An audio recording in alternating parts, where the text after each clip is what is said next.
മഴതോരും മുൻപിലെ പുത്തൻ സ്റ്റോറിയിലേക്ക് ഏവർക്കും സ്വാഗതം. ഈ സ്റ്റോറി ഇഷ്ടപ്പെടുവാണെങ്കിൽ ഒന്ന് സബ്സ്ക്രൈബ് ചെയ്യണേ.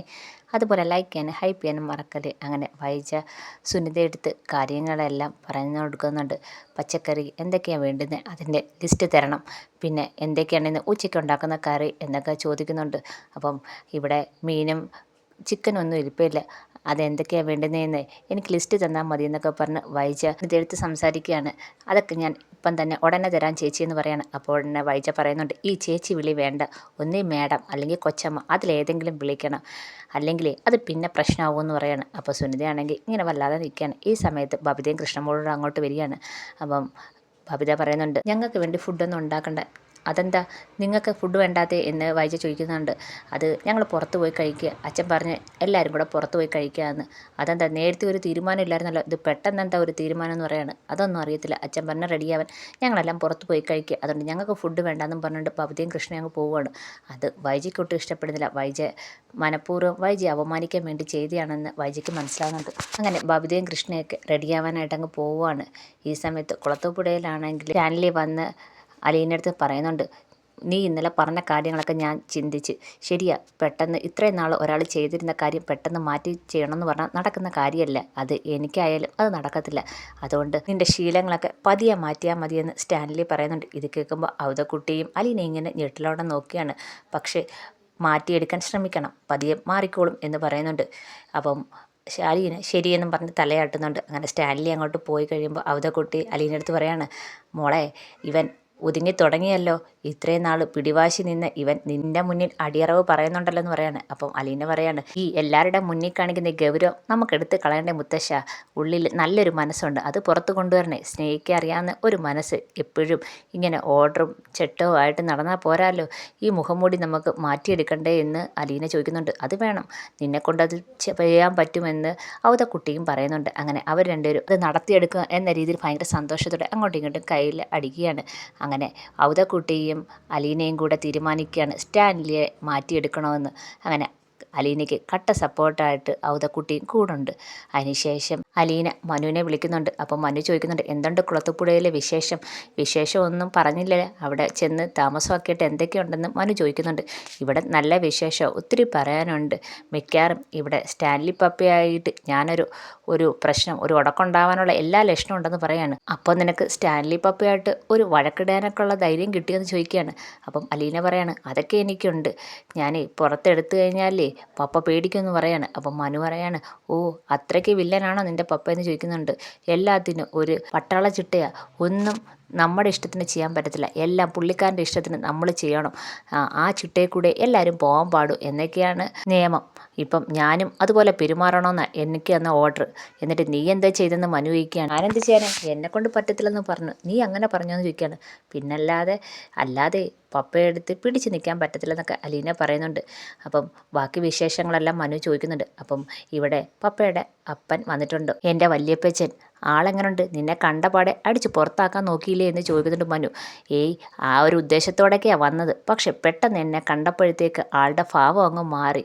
അതിനുശേഷം എന്നുമായിട്ട് ഭയങ്കര കമ്പനിയാണ്. അതെന്ത് മറിമായ നീ വല്യപ്പച്ചൻ്റെ അടുത്ത് നടത്തിയെന്ന് മനു ചോദിക്കുന്നുണ്ട്. അതേ വല്യപ്പച്ചൻ എന്നെ പെട്ടെന്ന് കണ്ടപ്പോൾ, എന്നെ ഇവിടുന്ന് ഇറക്കി വിടാൻ വന്നതാണേ, എന്നെ കണ്ടപ്പോൾ ഉടനെ വല്യപ്പച്ചൻ്റെ ഭാര്യ ചിന്നമ്മയെ പോലെ ഇരിക്കുകയാണെന്ന്, സ്റ്റാൻലി പപ്പയുടെ അമ്മയെ പോലെ ഇരിക്കുകയാണ്. അപ്പോൾ എന്നെ കണ്ടപാടെ വന്ന ദേഷ്യമൊക്കെ അങ്ങ് പോയി. പിന്നെ ആ ദേഷ്യമൊന്നുമില്ല, ഇപ്പം എന്നോട് ഭയങ്കര സ്നേഹമാണ്, എല്ലാ കാര്യത്തിലും എൻ്റെ കൂടെ ഉണ്ട്. അതിനുശേഷം ഞാൻ വല്യപ്പച്ചനെയും കൊണ്ടുപോയി ഒരു ചായയൊക്കെ ഇട്ട് കൊടുത്തങ്ങ് കുപ്പിയിലാക്കിയെന്ന് പറയാണ്. ഇത് കേൾക്കുമ്പോൾ മനു പറയാണ്, നീ എന്തായാലും വല്യപ്പച്ചനെ കുപ്പിയിലാക്കി എടുത്തല്ലേ, അത് കൊള്ളാം. അപ്പം അലീന പറയാണ്, പിന്നല്ലാതെ ഇപ്പം എനിക്ക് കട്ട സപ്പോർട്ടുമായിട്ട് സ്റ്റാൻലി പപ്പയായിട്ട് അടിയുണ്ടാക്കാൻ എൻ്റെ കൂടുള്ളത് വല്യപ്പച്ചനാണെന്നൊക്കെ അലീന പറയുന്നുണ്ട്. ഇതൊക്കെ കേൾക്കുമ്പോൾ മനുവിന് ഭയങ്കര സന്തോഷമാവുന്നുണ്ട്. അങ്ങനെ അവർ രണ്ടുപേരും കുറേ നേരം സംസാരിക്കുന്നുണ്ട്. എന്തായാലും ഒരു ദിവസം മനുവേട്ടൻ ഇങ്ങോട്ട് വാ, അപ്പം പപ്പയും വല്യപ്പച്ചനെയൊക്കെ പരിചയപ്പെടാമല്ലേ. അത് ഞാൻ വരുന്നുണ്ട്, നിന്നെ കാണാതിരിക്കാൻ പറ്റത്തില്ലല്ലോ, ഞാൻ എന്തായാലും വരുമെന്ന് പറയാണ്. അങ്ങനെ രണ്ടുപേരും ഫോൺ വെക്കുകയാണ്. ഫോൺ വെച്ച് കഴിയുമ്പോഴത്തേക്ക് അലീനയ്ക്ക് ഭയങ്കര സന്തോഷമാകുന്നുണ്ട്. മനു ഇങ്ങനെ ആലോചിക്കുകയാണ്, സ്റ്റാൻലി പപ്പ, കുളത്തൂപ്പഴ എന്നൊക്കെ പറഞ്ഞ് ഇങ്ങനെ ആലോചിക്കുകയാണ്. മനുവിന് ഭയങ്കര സന്തോഷമാകുന്നുണ്ട്. കാരണം അലീന അവിടെ സന്തോഷമായിട്ട് ഇരിക്കുകയാണെന്ന് അറിഞ്ഞതോടെ മനുവിന് ഭയങ്കര സന്തോഷമാകുന്നുണ്ട്. ഈ സമയത്ത് കടപ്പാട്ടൂരാണെങ്കിൽ അവധിയെ വിളിച്ചിട്ട് വായിച്ച പറയുന്നുണ്ട്, എങ്ങോട്ടും പോണ്ട, ഇവിടെ ഫുഡൊക്കെ ഉണ്ടാക്കിയിട്ടുണ്ട്, പുറത്തോട്ടൊന്നും പോണ്ട എന്ന് പറയുന്നുണ്ട്. അമ്മയാണോ തീരുമാനിക്കുന്നത്? ഞാൻ തന്നെയാണ് തീരുമാനിക്കുന്നത്. നിൻ്റെയൊക്കെ ചിലവിൽ കഴിയുന്നത് വരെ ഞാൻ കാര്യങ്ങളൊക്കെ തീരുമാനിക്കും. അതനുസരിച്ച് മര്യാദയ്ക്ക് ഇവിടെ ജീവിച്ചോണമെന്ന് പറയാണ്. അപ്പം ബബിത പറയാണ്, അതൊന്നും നടക്കുന്ന കാര്യമല്ല അമ്മേ, അച്ഛനാ തീരുമാനിച്ചത്, ഞങ്ങൾ അച്ഛൻ്റെ കൂടെ പോവുക തന്നെ ചെയ്യും എന്നും പറഞ്ഞിട്ട് ബബിതയൊക്കെ കയറി പോവുകയാണ്. അങ്ങനെ ബബിത കൃഷ്ണമോളും ഡ്രസ്സൊക്കെ ഇട്ടിട്ട് വരുമ്പോൾ ഉടനെ വൈജ വീണ്ടും ദേഷിച്ചിരിക്കുകയാണ്. ഈ സമയത്ത് ബാലചന്ദ്രൻ രോഹിത് മോളിൽ നിന്ന് ഇറങ്ങി വരികയാണ്. അപ്പം ഉടനെ വൈജ ചോദിക്കുന്നുണ്ട്, ഇന്ന് തന്നെ ബാലചന്ദ്രന് ഇവരെയും കൊണ്ട് ആഹാരം കഴിക്കാൻ പുറത്ത് പോകണം അല്ലേ, ഔട്ടിങ്ങിന് പോകണം, ഇത്രയും ദിവസം പോകണ്ടായിരുന്നല്ലോ എന്ന് ചോദിക്കുകയാണ്. അപ്പം ബാലചന്ദ്രൻ പറയാണ്, ഇന്ന് പോകണമെന്നാണ് തോന്നിയത്, ഇന്ന് ഇവർ പുറത്ത് കൊണ്ട് ഫുഡ് വാങ്ങിച്ചു കൊടുക്കണമെന്ന് തോന്നി, അതുകൊണ്ട് കൊണ്ടുവന്ന്, എന്താ കുഴപ്പമെന്ന് ചോദിക്കുകയാണ്. അല്ല, ഞാൻ പുതിയൊരു വേലക്കാരി ഇവിടെ കൊണ്ടുവന്ന് അവർക്ക് വേണ്ടുന്ന ആഹാരമൊക്കെ അവൾ ഉണ്ടാക്കി കഴിഞ്ഞപ്പം ഇവരെയും കൊണ്ട് ഔട്ടിങ്ങിന് പോവാൻ ബാലചന്ദ്രൻ തീരുമാനിച്ച എന്തിനാണെന്ന് എനിക്കറിയാം, എന്നെ തോപ്പിക്കാൻ. അതാ ബാലചന്ദ്രൻ്റെ വിചാരം, എന്നെ തോപ്പിക്കാനാണെന്ന്. പക്ഷേ സത്യം അതല്ല, സ്വയം തോക്കുവാണ്, സ്വയം നാറുവാണെന്ന് പറയാണ്. ഇത് കേൾക്കുമ്പോൾ ബാലചന്ദ്രൻ പറയാണ്, അത് ആരാ സ്വയം നാറുന്നതെന്നും സ്വയം തോക്കുന്നതെന്ന് നമുക്ക് നന്നായിട്ടറിയാം. അപ്പോൾ എന്നെ വൈജ ചോദിക്കുകയാണ്, അതെന്താ ബാലചന്ദ്രൻ അങ്ങനെ പറഞ്ഞത്, ഞാൻ എന്ത് ചെയ്തെന്നാണ് ബാലചന്ദ്രൻ പറയുന്നത്? അയ്യോ, എനിക്ക് നിന്നോട് ഒന്നും പറയാനില്ല. ഞാൻ എൻ്റെ മക്കളെയും കൊണ്ട് പുറത്തു പോകുന്നതിന് നിനക്കെന്താ വേണം? അതെന്താ, എൻ്റെ വാക്കിന് ഒരു വിലയില്ലേ? ഞാൻ അവരുടെ അടുത്ത് പറഞ്ഞിട്ടുണ്ട്, ഇവിടുന്ന് പോകണ്ട, ഇന്ന് പോകണ്ട എന്ന്. ഈ പറയുന്നതെല്ലാം ഉടനെ അവർ കേൾക്കാൻ പോവുകയാണെന്ന് ചോദിക്കുകയാണ്. അതെന്താ ബാലചന്ദ്ര, ഞാൻ പറയുന്നത് അവർ കേട്ടാ ഞാൻ അവരുടെ അമ്മയല്ലേന്ന് ചോദിക്കുകയാണ്.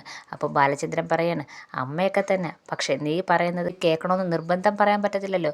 ഞാൻ ഇന്ന് എൻ്റെ മക്കളെയും കൊണ്ട് പുറത്ത് പോയിരിക്കും എന്നും പറഞ്ഞ് അവരങ്ങ് പോവുകയാണ്. ഇത് വൈജയ്ക്കൊട്ടും ഇഷ്ടപ്പെടുന്നില്ല. വൈജ ഭയങ്കര ദേഷിച്ച് നിൽക്കുകയാണ്. അതിനുശേഷം ഇവർ പുറത്ത് ഔട്ടിംഗ് എല്ലാം കഴിഞ്ഞ് ഫുഡൊക്കെ കഴിച്ചതിന് ശേഷം തിരിച്ചു വന്നപ്പോൾ വൈജ കാത്ത് നിൽക്കുകയാണ്. വൈജ ഇതങ്ങനെ വെറുതെ വിടാൻ തീരുമാനിച്ചിട്ടില്ല. അപ്പോൾ വന്ന് കയറിയ ഉടനെ ബാലചന്ദ്രൻ്റെ അടുത്ത് ചോദിക്കുന്നുണ്ട്, ബാലചന്ദ്രന് ഇപ്പം സമാധാനമായോ? ഈ വീട്ടിൽ എൻ്റെ വാക്കിന് എന്ത് വിലയാണുള്ളതെന്ന് ചോദിക്കുകയാണ്. അപ്പോൾ ബാലചന്ദ്രൻ ചോദിക്കുകയാണ്, ഈ വീട്ടിൽ നിനക്ക് എന്ത് വിലയാണെന്ന് എൻ്റെ അടുത്ത് ചോദിച്ചാൽ എനിക്കെങ്ങനെ അറിയാം? അതെന്താ ബാലചന്ദ്രൻ അങ്ങനെ പറഞ്ഞത്? ഈ വീട്ടിൽ എനിക്കൊരു വിലയില്ലേ? ഞാൻ പറഞ്ഞ എൻ്റെ മക്കൾ കേൾക്കണ്ടായോ? എൻ്റെ തീരുമാനത്തിന് വിലയില്ലയോ എന്ന് ചോദിക്കുകയാണ്. അപ്പം ബാലചന്ദ്രൻ പറയാണ്, ആര് പറഞ്ഞു നിനക്ക് ഈ വീട്ടിൽ വിലയുണ്ടെന്നും നിൻ്റെ തീരുമാനത്തിന് വിലയുണ്ടെന്നൊക്കെ ആര് പറഞ്ഞെന്ന് ബാലചന്ദ്രൻ ചോദിക്കുകയാണ്. ഒരു വിലയുമില്ല എന്ന് പറയാണ്. അതെന്താ, ഞാൻ ബാലചന്ദ്രൻ്റെ ഭാര്യയല്ലയോ? അപ്പം ബാലചന്ദ്രൻ ചോദിക്കുകയാണ്, നീയോ എൻ്റെ ഭാര്യയോ? അപ്പം വൈജ ചോദിക്കുകയാണ്, എന്താ ബാലചന്ദ്രൻ്റെ മനസ്സിൽ ഞാൻ ഭാര്യയുടെ സ്ഥാനത്തില്ലെന്ന് ചോദിക്കുകയാണ്.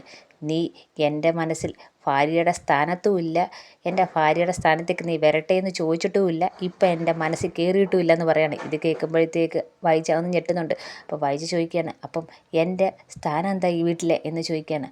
അത് എനിക്കറിഞ്ഞൂടാ. എനിക്ക് പറയാനുള്ളത്, ഞാൻ ഈ വീട്ടിലില്ലാത്ത സമയത്ത് ഏതോ വഴിവക്കിൽ അലഞ്ഞ് നടന്ന ഒരു പ്രേതം വന്ന് ഈ വീട്ടിലേക്ക് കയറി, അത് മാത്രമാണ് നീ എനിക്ക് എന്നും പറഞ്ഞുകൊണ്ട് ബാലചന്ദ്രൻ ഭയങ്കര ദേഷ്യം കയറി പോവാണ്.